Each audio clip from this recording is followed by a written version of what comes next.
दोस्तों, मैं आराध्या शर्मा स्वागत करती हूँ आप सभी का आपके अपने YouTube चैनल प्रतिष्ठा एकेडमी पर।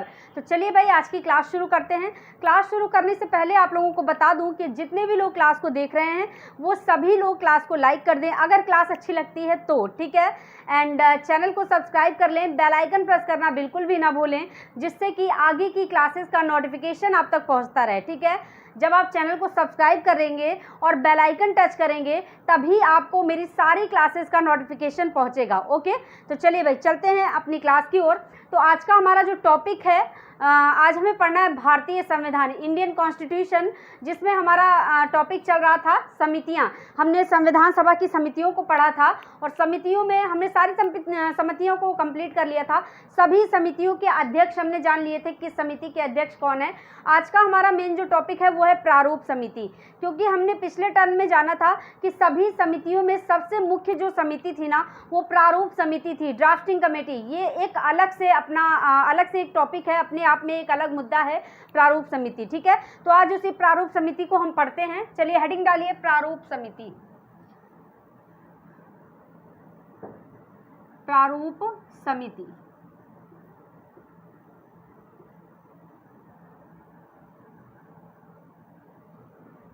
ठीक है। प्रारूप समिति को आज हम पढ़ेंगे।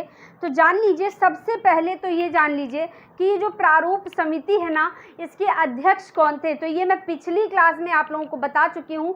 प्रारूप समिति के अध्यक्ष डॉक्टर भीमराव अंबेडकर, ठीक है। कौन? डॉक्टर भीमराव अंबेडकर, ठीक है। प्रारूप समिति का गठन कब हुआ, इसने रिपोर्ट कब दी, इसका मेन काम क्या था और आखिरकार संविधान का प्रारूप तैयार किसने किया, आज इन सारी चीज़ों पर बातचीत करेंगे। और प्रारूप समिति में कितने सदस्य थे, इन सारी चीज़ों को देखेंगे। देखिए भाई, नंबर 1 पॉइंट डालिएगा। प्रारूप समिति का गठन 29 अगस्त 1947 ईस्वी में हुआ, ठीक है। 29 अगस्त 1947 में हुआ, ठीक है। चलिए भाई, तो लिखिएगा प्रारूप समिति का गठन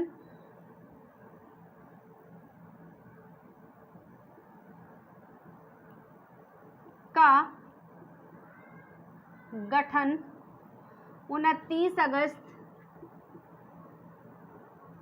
1947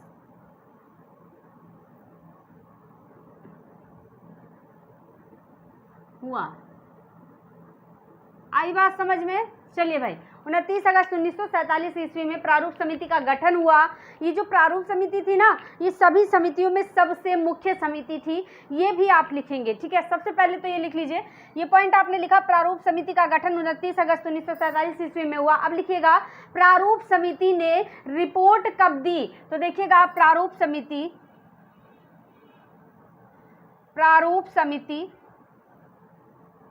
ने रिपोर्ट कब दी भाई? तो 21 फरवरी 1948, 21 फरवरी 1948 ईस्वी, ठीक है। 1948, ठीक है, समझ गए। प्रारूप समिति का गठन आपसे पूछा जाए तो बताएंगे 29 अगस्त 1947 को। अगर आपसे पूछा जाए प्रारूप समिति ने रिपोर्ट कब दी तो 21 फरवरी 1948 को, ठीक है। आई बात समझ में? चलिए भाई, अब लिखिएगा अगला पॉइंट। प्रारूप समिति सभी समितियों में सबसे मुख्य समिति थी। प्रारूप समिति सभी समितियों में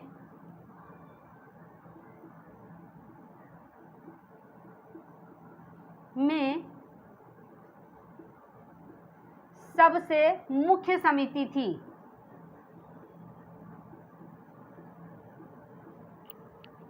ठीक है। जिसने मुख्य संविधान का गठन किया, ठीक है। जिसने मुख्य संविधान का गठन किया,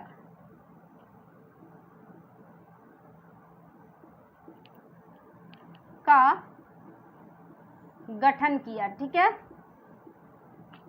भाई। जब प्रारूप तैयार हुआ तभी तो समझा गया कि भाई किस चीज को कहां पर रखना है, आखिरकार अनुच्छेदों को कहां पर रखना है। ये सारा का सारा जो है प्रारूप के तहत ही हुआ कि अनुच्छेदों को कहां पर रखना है, भागों को कहां पर रखना है, अनुसूचियों को कहां पर रखना है।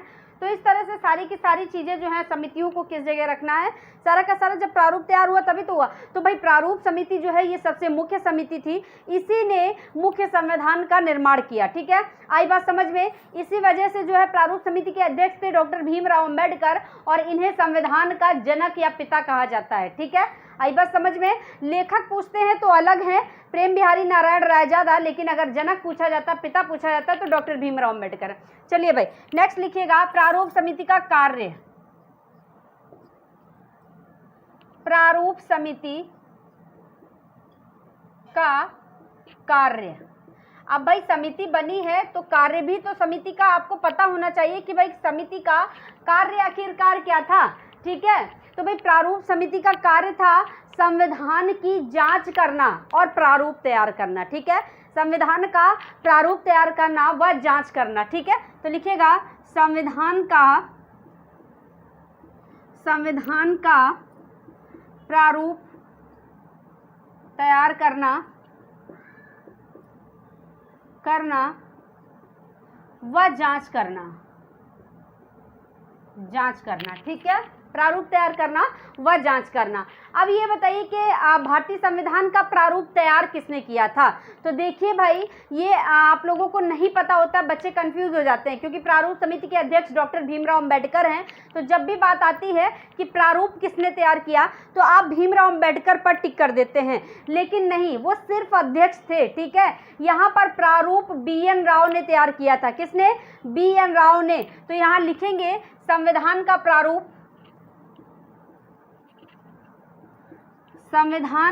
प्रारूप, क्योंकि ये हमारे भारतीय संविधान की बात चल रही है तो बार बार हमें भारतीय लिखने की जरूरत नहीं है। संविधान का प्रारूप BN राव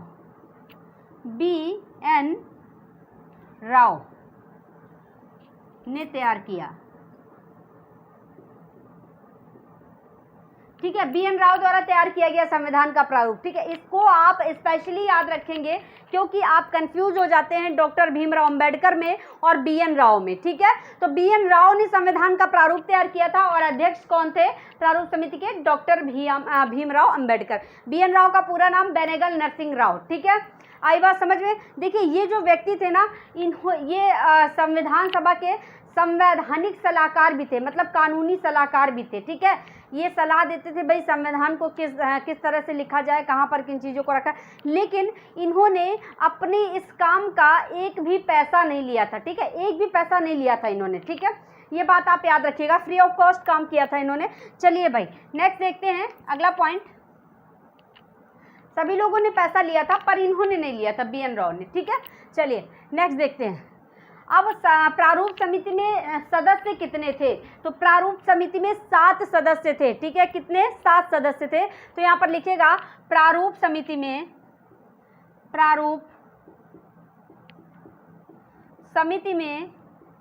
7 सदस्य थे। ठीक है, 7 सदस्य थे। ठीक है, प्रारूप समिति में कांग्रेस के कितने सदस्य थे? तो देखिएगा प्रारूप समिति में कांग्रेस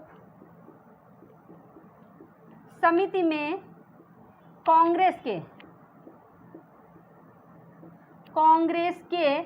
कितने सदस्य थे भाई? तो प्रारूप समिति में कांग्रेस के मात्र 2 सदस्य थे। ठीक है, तो लिखिएगा प्रारूप समिति में कांग्रेस के 2 सदस्य थे।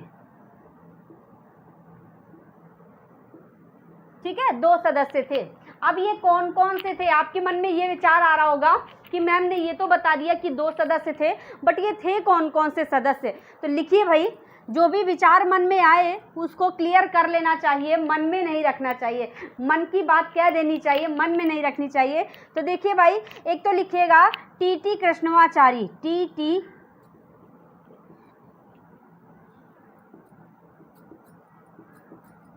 TT कृष्णमाचारी। ठीक है, और नंबर 2 पर कौन थे? KM मुंशी। ठीक है, KM मुंशी। ठीक है, ये जो 2 व्यक्ति थे ना, TT कृष्णमाचारी और KM मुंशी, ये दोनों कांग्रेस के सदस्य थे। ठीक है, तो प्रारूप समिति में कांग्रेस के कितने सदस्य थे? 2 सदस्य थे। कौन कौन से? टीटी कृष्णमाचारी और KM मुंशी। आपसे पूछा जाए, बाई चांस आपको क्वेश्चन दिया जाए, निम्न में से कौन प्रारूप समिति में कांग्रेस के सदस्य थे, तो इन दोनों में से एक का नाम होगा। ठीक है, बाकी 3 अदर के होंगे। आई बात समझ में? चलिए भाई, तो अब हम आगे बढ़ते हैं। यहाँ तक का प्रोसेस आपका कंप्लीट होता है। प्रारूप समिति ने जो है, प्रारूप समिति का गठन कब हुआ? तो 29 अगस्त 1947 को रिपोर्ट का प्रस्तुत की। 21 फरवरी 1948 को प्रारूप समिति का कार्य क्या था? संविधान की जांच करना और प्रारूप तैयार करना। ये सबसे मुख्य समिति थी जिसने मुख्य संविधान का निर्माण किया। ठीक है, अध्यक्ष मैंने आपको बता दिए हैं, पिछली में भी बताया था, चाहे तो यहाँ लिख लीजिए, अभी आगे बता दूंगी। ठीक है, चलिए इसे रफ करते हैं।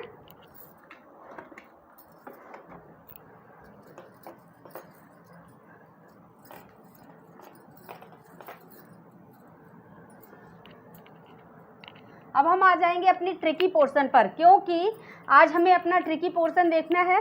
क्या? प्रारूप समिति में जो 7 सदस्य थे ना बेटा, इन्हें हम ट्रिक से याद करेंगे, क्योंकि ये नाम बहुत अजीब और गरीब हैं, इनको आप याद नहीं कर पाते, भूल जाते। ट्रिक से याद करेंगे, हमेशा याद रहेंगे। ठीक है, तो चलिए भाई, 7 सदस्य, 7 सदस्य लिखिएगा। नंबर 1 डालिएगा। सबसे पहले किसका नाम आएगा? तो सबसे पहले नाम आएगा डॉक्टर भीमराव अंबेडकर। ठीक है, तो लिखिएगा डॉक्टर भीमराव अंबेडकर। ठीक है, डॉक्टर भीमराव अंबेडकर, ब्रैकेट में लिखिएगा अध्यक्ष। ठीक है, ऊपर प्रारूप समिति लिखा हुआ है तो हम इसी की बात कर रहे हैं। तो डॉक्टर भीमराव अंबेडकर जो है ये अध्यक्ष थे, तो सामने अध्यक्ष लिख लीजिएगा। नंबर 2 पर लिखिएगा N गोपालास्वामी अयंगर। N गोपालास्वामी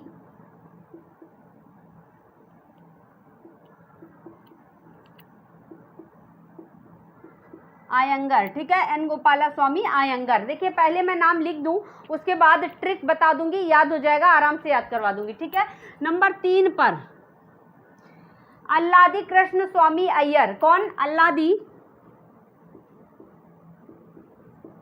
अल्लादी कृष्ण स्वामी अय्यर। कितने अजीब अजीब से नाम है ना, याद करने में बहुत मुश्किल होगी आपको। ठीक है, KM मुंशी। चौथे नंबर पर लिखिएगा KM, अभी बताया था कांग्रेस के सदस्य थे ये। ठीक है, KM मुंशी। बहुत बढ़िया ट्रिक है, बिल्कुल भी टेंशन मत लीजिए, नाम कितने भी टफ हो आपको आराम से याद हो जाएंगे, एक झटके में याद हो जाएंगे।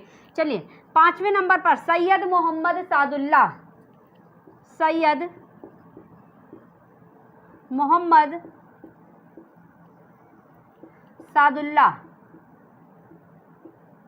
सादुल्लाह। ठीक है, 6ठे नंबर पर BL मित्र। BL मित्र। ठीक है, देखिए BL मित्र जो थे ना, इन्होंने इस्तीफा दे दिया था, तो यहाँ साइड में लिख लीजिएगा, नहीं तो आप भूल जाएंगे, ये भी जानकारी आपको होनी चाहिए। इस्तीफा दे दिया, इस्तीफा दिया। ठीक है, इस्तीफा दे दिया। अब जब इन्होंने इस्तीफा दे दिया तो भाई इनके स्थान पे किसी ना किसी को तो रखा जाएगा, है ना, क्योंकि 7 सदस्य थे तो पूरे तो करना ही है। तो इनका स्थान किसने लिया? माधव राव ने लिया। ये भी लिखिएगा, इनका बाई चांस आपसे पूछ लिया जाए कि भाई BL मित्र का स्थान किसने लिया था निम्न में से, तो 4 ऑप्शन होंगे, वहां पर माधव राव जी का नाम होगा। ठीक है, तो लिखिएगा इनका स्थान माधव राव ने लिया। ठीक है, इनका स्थान माधव राव ने लिया। आई बात समझ में? चलिए नेक्स्ट 7वें नंबर पर है DP खेतान। कौन है? DP खेतान।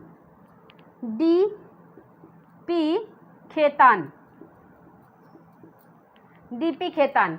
भाई अब ये जो DP खेतान थे ना, इनकी मृत्यु हो गई। ठीक है, इनकी मृत्यु हो गई। अब इनका स्थान किसने लिया? तो भाई यहाँ पर लिखिएगा इनकी मृत्यु हो गई, इनकी मृत्यु हो गई। अब भाई ऐसा है ना कि मृत्यु हो गई या इस्तीफा दे दिया तो कोई ना कोई दूसरा बंदा वहां पर रखा जाएगा। ठीक है, तो यहाँ पर कौन रखा गया? TT कृष्णमाचारी। तो लिखिएगा इनका स्थान स्थान टी कृष्णमाचारी, टी कृष्णमाचारी। ठीक है, तो इनका स्थान टी कृष्णमाचारी ने लिया। आई बात समझ में बेटा? ये जो कांग्रेस के सदस्य बताए थे ना, एक के.एम. मुंशी, एक टी कृष्णमाचारी, तो इनका स्थान किसका? डी.पी. खेतान का स्थान टी कृष्णमाचारी ने लिया। ठीक है, तो ये 7 सदस्य थे प्रारूप समिति में। कौन कौन से सदस्य थे प्रारूप समिति में? देखिए, डॉक्टर भीमराव अंबेडकर, एन गोपाला स्वामी अयंगर, अल्लादी कृष्ण स्वामी अय्यर, के.एम. मुंशी, सैयद मोहम्मद सादुल्ला, बी.एल. मित्र और डी.पी. खेतान। चलिए अब इनको हम ट्रिक से याद करते हैं। कैसे याद करेंगे? देखिए, हमारी ट्रिक है, सबसे पहले तो हम किसी चीज़ का प्रारूप तैयार करने जा रहे हैं ना। प्रारूप, मान लीजिए हम अपने घर में ही घर बनवाते हैं ना, तो पहले घर का जब प्रारूप तैयार करते हैं कि भाई कहाँ पर हम अपना बेडरूम बनवाएंगे, कहाँ पर किचन बनवाएंगे, तो इस तरह से जब हम अपना प्रारूप तैयार करते हैं और नींव रखते हैं घर की, तो क्या करते हैं? पहले हम देवी देवताओं का आह्वान करते हैं। ठीक है, देवी देवताओं को याद करते हैं। तो यहाँ भी हमारे संविधान का प्रारूप बनने जा रहा है, तो हम भगवान को, देवी देवताओं को याद करेंगे, बुलाएंगे। ठीक है, पहले देवी देवताओं को बुलाएंगे। तो सबसे पहले हम किसे बुलाएंगे? अम्बे माँ को बुलाएंगे। ठीक है, दुर्गा माँ है भाई, बहुत शक्तिशाली है, तो सबसे पहले हम किसे बुलाएंगे? अम्बे माँ को। प्रारूप तैयार हो रहा है, याद रखिएगा। तो देवी देवताओं को बुलाएंगे, सबसे पहले अम्बे माँ को बुलाएंगे, तो अंबेडकर हो जाएगा पहले नंबर पर, डॉक्टर भीमराव अंबेडकर।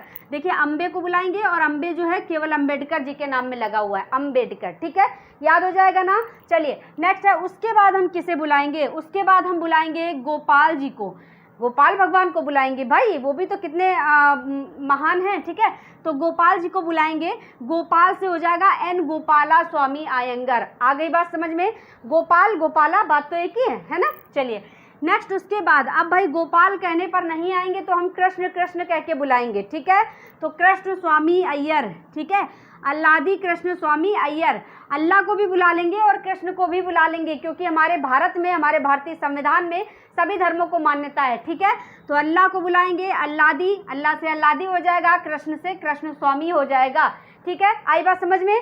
याद हो गया ना। चलिए नेक्स्ट देखते हैं, के.एम. मुंशी। अब भाई देवियों को बुला लिया, देवताओं को बुला लिया, अल्लाह को बुला लिया, अब मुंशी जी को भी साथ ले लेते हैं, है ना भाई। ये होता है ना कि जब हम कोई राय मशवरा करते हैं तो वहाँ पर एक मुखिया होना चाहिए। यहाँ पर भी एक मुखिया थे, मुंशी जी। मुंशी जी को साथ ले लिया तो के.एम. मुंशी आ जाएंगे। भगवान के बाद अब मुंशी जी आएंगे। ठीक है, तो के.एम. मुंशी, मुंशी से के.एम. मुंशी। अब मुंशी जी को बुलाया तो क्या हुआ भाई? मुंशी जी बड़े खुश हो गए, बहुत ही सादगी के साथ और मोहब्बत के साथ आए मुंशी जी, है ना। तो सादगी से हो जाएगा सैयद और मोहब्बत से होगा मोहम्मद सादुल्ला। ठीक है, बहुत ही सादगी और मोहब्बत के साथ आया तो सैयद मोहम्मद सादुल्ला। ठीक है, आई बात समझ में? सादगी से सैयद, मोहब्बत से मोहम्मद सादुल्ला आए। ठीक है, चलिए भाई, इसके बाद भाई मुंशी जी बहुत ही सादगी के साथ आ तो गए। अब वो बोले चलो भाई मित्र को भी ले लें। बोले मित्र को भी ले चलते हैं अपने साथ में, है ना।